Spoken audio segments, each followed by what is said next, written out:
প্রিয় দর্শক সবাইকে আমন্ত্রণ জানাচ্ছি Mumtaz herbal products presents star টকে।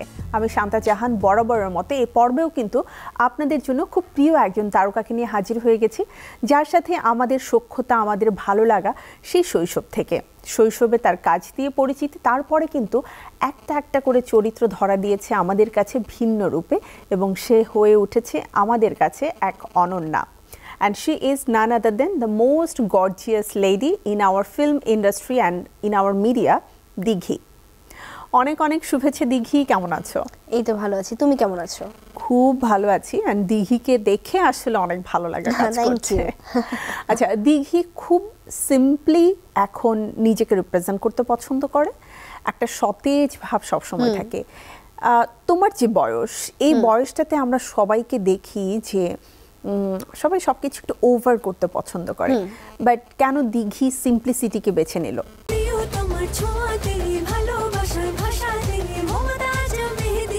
Mumtaz গোল নাম্বার 1 মেহেদি, মানে প্রিয়জন প্রিয়তমার মেহেদি। মানে এখন বলিউডে দেখা যায় বিয়ের দিন মানুষ সিম্পল ভাবে সাজে, মানে এটা কয়েক বছরের ট্রেন্ড, কিন্তু তার আগের থেকেই আমি আসলে এই জিনিসটার মধ্যেই আছি, ফলো করি বলবো না, আমার কখনো ওভার করতে কোনো কিছুই ভালো লাগে না। আমার মনে হয় কি ওভার করা এমন না যে আমি করিনি, আমি অবশ্যই 1-2 বার করেছি, করার পরে আমার এক্সপিরিয়েন্স কখনোই ভালো হয়নি। মনে হয়েছে আমাকে দেখতে ভালো লাগছে না, আমাকে মানাচ্ছে না, বরঞ্চ এরকম যদি কোনো ওয়ে থাকতো যে আমি আজকে এখানে টোটালি মেকআপ ছাড়া আসতে পারবো, আমি হয়তো ওইটাও করতাম। কারণ মানে যত সময় যাচ্ছে আমরা তো খুব বেশি মেকআপ করি, খুব বেশি আসলে গেটআপে থাকি, আমার এখন আরো মনে হয় কি আরাম কোনটাতে বেশি। তুমি যেটা বলছিলে যে জংলি রিলিজটা পিছিয়ে গেছে, এটা তোমার কি মনে হয় যে পিছিয়ে গেলেও ভালো একটা সময় তোমাদের জন্য অপেক্ষা করছে, অ্যান্ড ওইটাই অ্যাকচুয়ালি পারফেক্ট টাইম যে ঈদে একটা মুভি আসবে, সবাই মিলে হলে যে একসাথে মুভি দেখবে? এটা তো আসলে গত বছর কোরবানি ঈদে প্রথমে অ্যানাউন্সমেন্ট দিয়েছিল, তো কিছু শুটিংয়ের জটিলতার কারণে কিছু, তারপরে রেমাল ঝড় হলো, ওই সময় আসলে সেটের কিছু ক্ষতি হয়ে গিয়েছিল, যার জন্য সেট তৈরি করা হয়েছিল, তারপরে সেটের ক্ষতি হয়ে যাওয়ার কারণে পুরো শ্যুটটা আসলে করা সম্ভব হয়নি, তখন আবার রিশুট করতে হয়েছে কিছু জিনিস, যার জন্য কিছু কাজ আমাদের পিছিয়ে যায় এবং একদম শেষে আমার কাজটা দিয়ে ক্যামেরা ক্লোজ হয়, আমার কাজটা অনেকখানি পিছিয়ে যায়। এবং তারপরে তো আসলে দেশের অবস্থাও একটু খারাপ ছিল, আমরা যে রিলিজ করব, আমরা যে পরিস্থিতি অনেক সবকিছু মিলিয়ে আসলে সিদ্ধান্তটা নেওয়া হয় যে আমরা তাহলে রোজার ঈদে যাচ্ছি নেক্সট ইয়ার, এবং আমরা সক্ষম হয়েছি যে নেক্সট ইয়ার রোজার ঈদ পর্যন্ত হাইপটা ধরে রাখার। এবং এখন আমার মনে হচ্ছে যে আমরা পারফেক্ট জায়গাতেই আছি, পারফেক্ট টাইমে আছি, একদমই সময়টা পারফেক্ট। আর আমার মনে হয় যে এখন থেকে যদি 3 বছর পর কিংবা আরো মানে 3 বছর পরেও যদি রিলিজ হতো জঙ্গলি, আমার মনে হয় ওইটাও জঙ্গলির জন্য ভালো সময় হতো, কারণ জঙ্গলি আসলে এতটাই গল্পটা স্ট্রং যে আসলে সময়টা নির্ভর করে না। আমার মনে হয় যে জঙ্গলি নিজেই আসলে গল্পটাই একটা অনেক বড় হিরো প্লে করে, নামটাই ডিফারেন্ট, যে নামটা অ্যাকচুয়ালি আমরা তো বাংলাদেশে সাধারণত ধরো একটা মুভি মানে শুনে বড় হয়েছি বা দেখে বড় হয়েছি যে মানে ভালোবাসি তোমাকে, ঘর সংসার, ঠিক আছে, ভালোবাসা দিবি কিনা বল, শান্ত কেন মাস্তান, ইটস টোটালি ডিফারেন্ট, একটা মানে জনরাটাই ডিফারেন্ট হয়ে গেছে যে এই ধরনের একটা নাম হতে পারে। আচ্ছা, এই ছবিতে মানে ফার্স্ট টাইমের মতো সিয়ামের সাথে তুমি চলচ্চিত্রে জুটিবদ্ধ হচ্ছ, সো এক্সপিরিয়েন্সটা কেমন? এক্সপিরিয়েন্স অনেক ভালো, টু বি অনেস্ট, খুবই ভালো ছিল এক্সপিরিয়েন্স। আর মানে একদম ফ্রম দ্য ডে 1 থেকে, মানে চুক্তিবদ্ধ হওয়ার পর থেকেই সিয়ামের থেকে খুব সাপোর্ট পেয়েছি। আর সবচেয়ে যে সাপোর্টটা পেয়েছি সেটের মধ্যে, যে মানে ওর অ্যাক্টিং নিয়ে তো কনসার্ন থাকেই, যে ও কি অ্যাক্টিং করছে, বারবার মনিটর দেখা, বারবার রিহার্সাল করা, কিংবা ডিরেক্টরকে জিজ্ঞেস করা এটা কি করবো নাকি, এটা কি হচ্ছে নাকি। ও বাকি জনের অ্যাক্টিং নিয়ে অনেক বেশি কনসার্ন থাকে, মানে একটা যে পাসিং শট দিবে, ভাই আপনি তো এইভাবে পাসিং শটটা দিলে শটটা সুন্দর হয়, এটা এত বেশি ভালো লাগে আমার কাছে। আমার মনে হয় যে এরকমই তো আসলে হওয়া উচিত, তাহলেই তো কাজটা বের হয়ে আসবে। তো ওই জায়গা থেকে আমাকে অনেক হেল্প করেছে যে দেখি এটা এইভাবে না, এভাবে একটু ট্রাই করে দেখো, কিংবা এইভাবে আচ্ছা আমি যদি এটা এইভাবে বলি তুমি কিভাবে বলছো, এই যে কমিউনিকেশনটা, প্রত্যেকটা ক্যারেক্টার নিয়ে যে এক্সপেরিমেন্টাল বেশ কিছু বিষয় থাকে, আমরা যেভাবে করে দেখি অন্য আরেকজনের দেখার ভঙ্গিমা কিন্তু ডিফারেন্ট। তো সেই জিনিসটাই হয়েছে এবং সিয়াম অ্যাকচুয়ালি ওর সব কাজ নিয়ে অনেক বেশি কনসার্ন থাকে, তারই প্রতিফলন ছিল।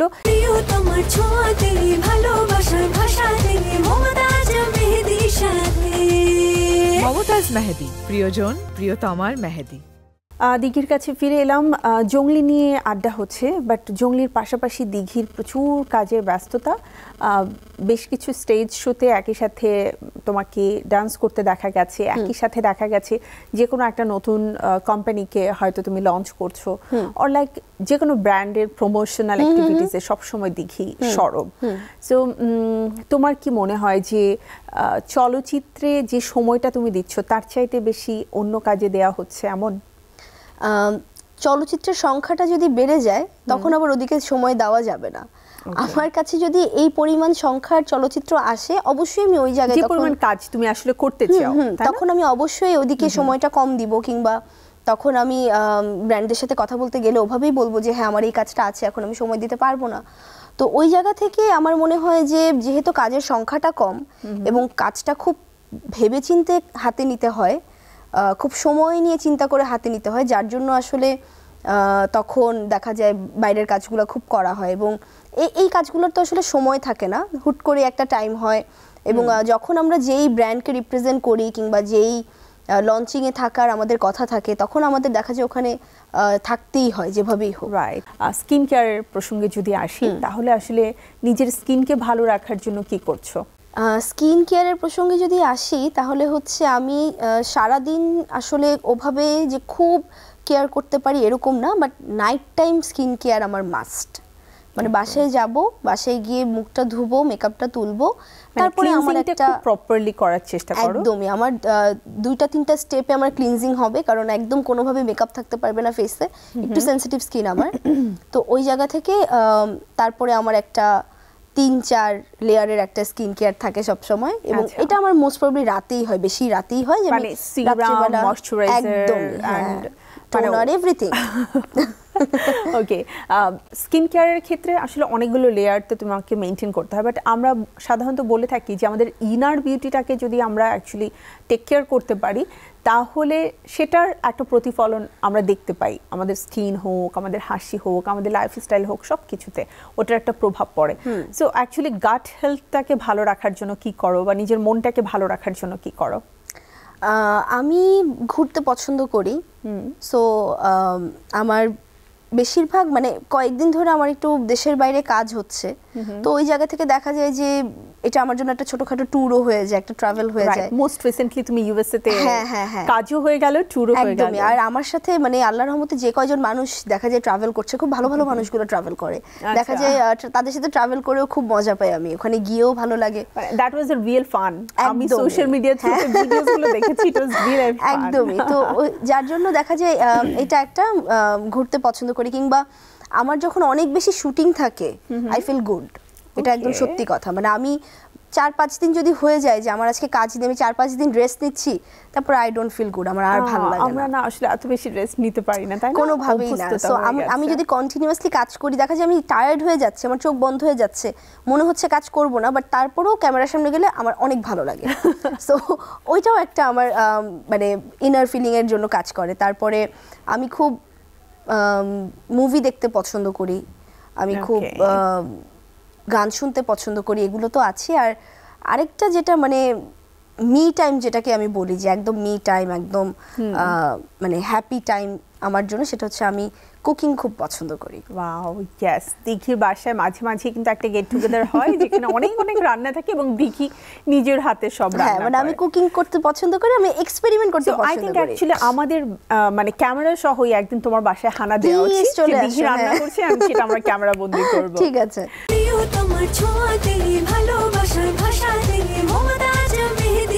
মমতাজ রেড গোল্ড মেহেদি, মানে প্রিয়জন প্রিয়তমার মেহেদি।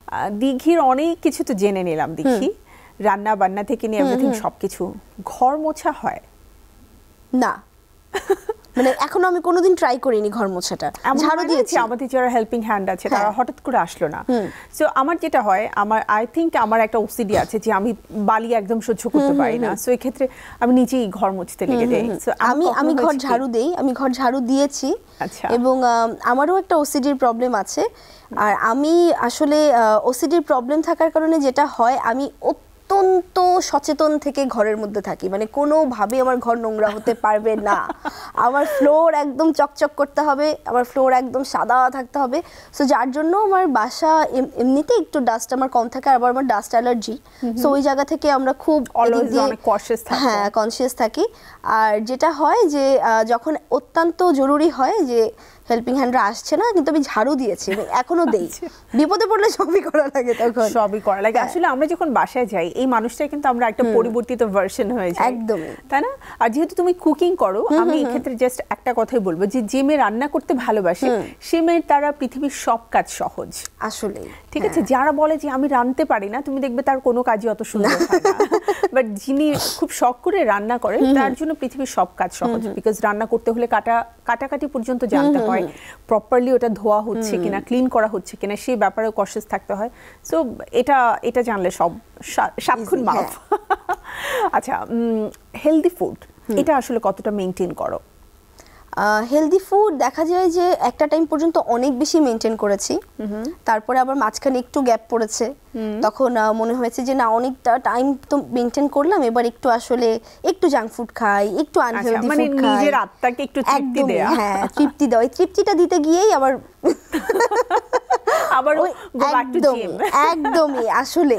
তো যেটা দেখা যায় যে ওই মানে মাঝে মাঝে আমার মনে হয় যে ওই তৃপ্তি দেওয়ার জন্য হলো একটু ব্রেক দরকার, কিন্তু আমরা তো আসলে অনেক হেলদি ফুড খাওয়ার ট্রাই করি, আমরা তো অনেক খাচ্ছি। সো ওই জায়গা থেকে আমার বাসায় হেলদি ফুড জোর করে হলেও খেতে হয়, কারণ আমার বাবা খুব কনসিয়াস হেলদি ফুডের দিকে। উনি হচ্ছে মানে সে খুব ছোট মাছ বলো কিংবা এনি কাইন্ড অফ ফিশ, মাছ খেতে খুব পছন্দ করে, শাকসবজি ছাড়া ভাত খেতে পারে না। তো এই এই জিনিসটা আমি বাবার থেকে পেয়েছি। আমার একটা শাক কিংবা একটা সবজি, একটা কোনো রকমের ভেজিটেবল আমার থাকা লাগে, আদারওয়াইজ আমার খেতে আসলে কষ্ট হয়ে যায়। সো এটা আমার পুরোটা বাবার ক্রেডিট, এই জন্য একটু খাওয়া হয়। আমাদের দেশে যেটা হয় যে কোনো মুহূর্তে গরম, আবার যে কোনো মুহূর্তে বৃষ্টি চলেই আসতে পারে, সো সেই জিনিসটা মাথায় রেখে এমন একটা ম্যাটেরিয়াল অ্যাকচুয়ালি আমাদের পিক করা উচিত যেটা আমাকে সারাদিন আরাম দেবে, আমি যেন কমফোর্ট জোনে থাকবো। ঈদের দিন তো নিজের হাতে রান্না করো, বাট কার বাড়িতে যে খেতে ইচ্ছে করে যে ওর বাড়ির খাবারটা খুব মজা হয়, বা স্পেশালি চটপটি, ফুচকা, অর লাইক নুডলস, এরকম কি আছে? হ্যাঁ হ্যাঁ, আমার একটা বেস্ট ফ্রেন্ড আছে, ছোটবেলার একটা বেস্ট ফ্রেন্ড আছে, ওর বাসার চটপটি না খেলে আমার মনে হয় যে ঈদ শুরু হয়নি।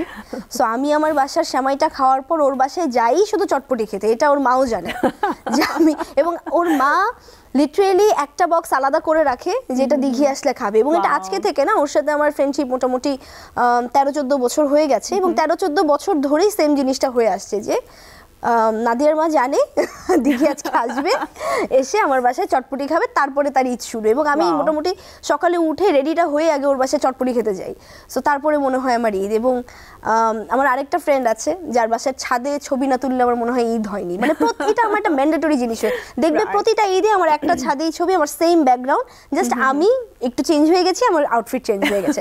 সো এই জিনিসগুলো আসলে আমার মনে হয়, এই ছোট ছোট জিনিসগুলো আসলে এবং ঈদের আনন্দকে রাইট অনেক স্পেশাল করে তোলে। তো একটা ব্যাপার আমরা জেনে নিলাম যে যদি মজার কোনো চটপটি হয় তাহলে কিন্তু দিঘিকে খুব দ্রুত কনভিন্স করা যাবে।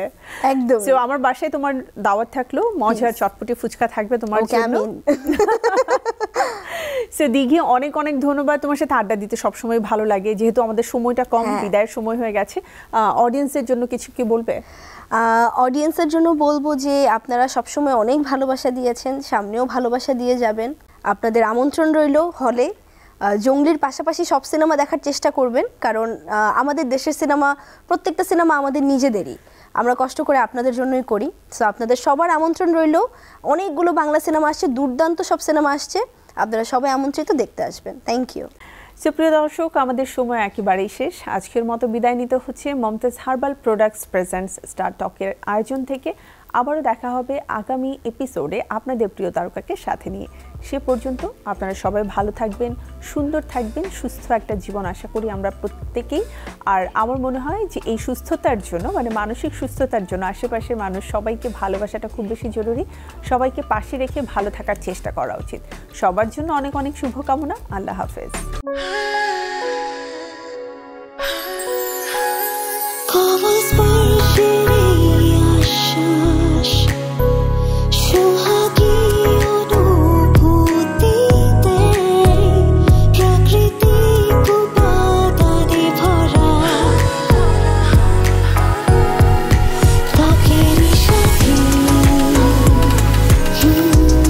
Mumtaz number 1 hair removal cream, সৌন্দর্যের আত্মবিশ্বাস।